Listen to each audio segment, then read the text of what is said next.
Você aceitou ser fiador de alguém, mas por algum motivo quer desistir do contrato. E aí, o que fazer? Já falamos dos deveres, mas quais seriam então os direitos de um fiador? Há um ano, Dona Luísa aceitou ser fiadora no aluguel do bar onde trabalhava. Com o passar do tempo, o salário começou a atrasar e as contas do local ficaram pendentes. Ela não pensou duas vezes, quis desistir do contrato de fiança. A patroa negou e a divergência foi parar no juizado de pequenas causas. O PROCON entrou na justiça para mim e conseguiu anular o meu pedido que eu fui afiançadora de uma pessoa, né? E eu consegui tirar meu nome, graças a Deus. Dona Luísa conta que antes de procurar a justiça, não tinha noção das responsabilidades de fiadora e diz que foi enganada. Eu não sabia ler, né? Então ela não me deu nem o papel, porque eu tinha que ficar com o papel. Era um meu e um dela, né? Então ela estava vendo com má fé, né? Porque lá, no dia que eu fui, a moça falou que ela tinha que me dar um papel, né? Da mobiliária, que é uma xere, que ela ficar com um e eu ficar com outro. Como eu não sabia ler, ela não me deu. Na minha opinião, é bom pensar primeiro, antes de fazer. Porque eu não pensei, né? Ela não sabia? Não, eu não sabia e eu não pensei direito, né? Eu acho que a pessoa tem que pensar direitinho o que vai fazer, né? Porque é um problema muito sério. Para o Código Civil, ninguém é obrigado a ser fiador. E também não pode ser forçado a permanecer como tal. Mas a Justiça só vai admitir a exoneração da fiança se não houver débitos sendo questionados pelo locador. Outra questão que vem sendo discutida nos tribunais diz respeito ao tempo de validade da fiança. Quando termina o prazo determinado em contrato e o locatário permanece no imóvel, o fiador precisa ou não renovar o aval. A jurisprudência já nos mostra que os casos em que o contrato está com o seu prazo em caráter indeterminado, que já venceu o prazo que estava estipulado e a locação continuou sem nenhum tipo de, vamos dizer, anuência dos fiadores, a obrigação do fiador ela é restrita ao primeiro prazo contratual. Ele não responde pelo prazo indeterminado. Então, se o contrato for de 12 meses, por exemplo, após os 12 meses, se houve uma renovação automática sem o fiador anuir nessa renovação, se entende que a obrigação do fiador se cessou ali. À exceção de que se houver cláusula expressa, onde o fiador fica amarrado ao contrato até a efetiva entrega das chaves, e aí até em caso de prorrogação o fiador pode continuar amarrado ao contrato, preso, entre aspas, ao contrato.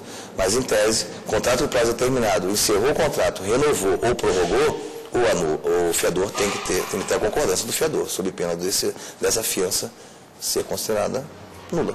O advogado Wagner Rago está fazendo a defesa de um caso que também é muito comum nas relações de aluguel: as alterações feitas em contratos, como, por exemplo, a mudança na sociedade da empresa. Neste caso, é preciso que o fiador seja comunicado das mudanças. Caso contrário, a Justiça pode desobrigá-lo a pagar uma possível dívida. Se o contrato de fiança é uma coisa benéfica, gratuita, e que existe uma relação de conhecimento com a pessoa não vai poder ser fiador de um estranho que está chegando, um novo dono da empresa, por exemplo. Tem que ser comunicado sim, ele não poderá ser fiador, caso ele não concorde. Se um parente próximo pedir? Aí sim, parente, né? A gente não pode negar, mas estranho jamais. Para parente você não acha arriscado? Também. Mas fica mais fácil para matar, né? Fica mais próximo. Mas acredite, nem mesmo com a morte, o falecimento do locatário também não exime o fiador da dívida. Vamos dizer que o locatário faleceu e o aluguel está em dia, não há dívida, então não há problema. Simplesmente se extingue o vínculo locatício, não tem problema nenhum, e nesse caso ele não vai precisar nem pagar multa, porque a lei protege. Porque não foi uma coisa provocada, foi uma força maior, né, que ocasionou a rescisão do vínculo locatício. Aí não há nenhum ônus para o fiador. Mas, se ao contrário, ele faleceu e deixou dívidas, aí com certeza, mesmo que se extinga o vínculo locatício a partir dali, o que tiver de dívida atrasada, o fiador terá de pagar. Otávio, você seria fiador de alguém? Não, não seria. Porque eu não vou assumir ônus de outras pessoas. Você acha que é muito arriscado colocar um imóvel seu, de repente, numa transação dessa, acabar se prejudicando por causa da dívida de outra pessoa? Exatamente, eu acho que é arriscadíssimo. Então eu não seria capaz de ser avalista de ninguém. Ainda que um parente próximo, o sogro, o filho, peça, não é difícil dizer não? Não, por princípio eu não faria, mesmo que fosse sogro, parente, irmão, eu não faria. E quantas amizades não se acabaram por causa disso? O bancário Bruno que o diga. Numa noite, ele recebeu o telefonema de uma amiga.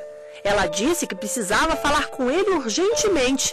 E Bruno concordou que ela fosse lhe encontrar na mesma hora. Ela já chegou com os papéis de aval na mão. Já chegou já pedindo para mim assinar que precisava mudar logo, precisava daquele aval. Eu falei que estava com o nome no DPC para não avalizar. E, nesse caso, foi-se a amizade junto com os papéis, foi tudo embora. Para quem tem dificuldades em dizer não, uma sugestão é lançar mão de um dispositivo jurídico chamado outorga uxória ou outorga marital.